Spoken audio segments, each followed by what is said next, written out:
নমস্কার, আপনারা দেখছেন খবরের বিবর্তন। উত্তর চব্বিশ পরগনার নিউ ব্যারাকপুর থানার অন্তর্গত সোদপুর মধ্যমগ্রাম রোডের ওপরে নবকামারগাতি কলোনিতে বাজারের সংলগ্ন রাস্তায় প্রায় 1 মাস ধরে একটি পরিত্যক্ত গাড়ি পড়েছিল। স্থানীয় বাসিন্দাদের অভিযোগ, এতদিনেও গাড়ির মালিকের কোনো সন্ধান মেলেনি। অবশেষে নিউ ব্যারাকপুর থানার পুলিশ ঘটনাস্থলে পৌঁছে গাড়িটি উদ্ধার করে থানা নিয়ে যায়। বর্তমানে নিউ ব্যারাকপুর থানার পুলিশ গোটা ঘটনা তদন্ত শুরু করেছে। দেখুন সেই দৃশ্য।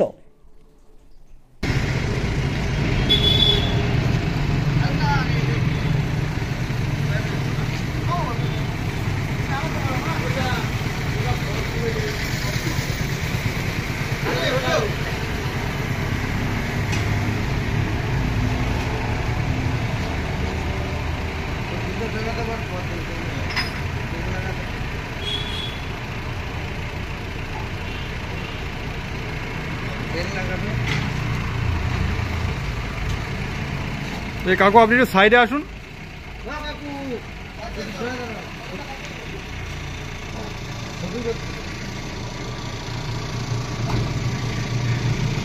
বন্ধ করে দিলাম।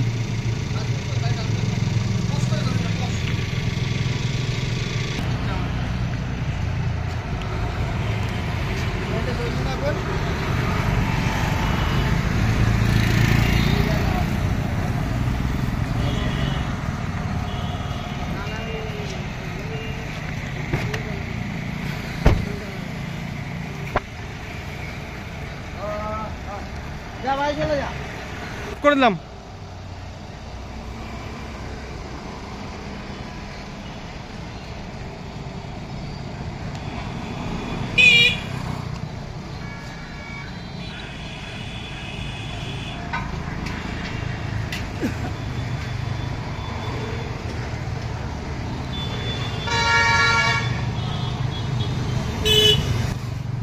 আপনারা দেখলেন সেই দৃশ্য, আপনাদেরকে আমরা দেখানোর চেষ্টা করলাম আমাদের পর্দায় সেই দৃশ্য। নিউ ব্যারাকপুর থানার অধীনে গাড়িটি নিয়ে যাওয়া হয়েছে এবং তদন্ত শুরু করেছে পুলিশের তরফ থেকে। আজ এ পর্যন্তই। আপনার এলাকার খবর দেখতে আমাদের চ্যানেলটিকে সাবস্ক্রাইব করুন, লাইক, কমেন্ট অ্যান্ড শেয়ার করুন। ভালো থাকবেন, সুস্থ থাকবেন। নমস্কার।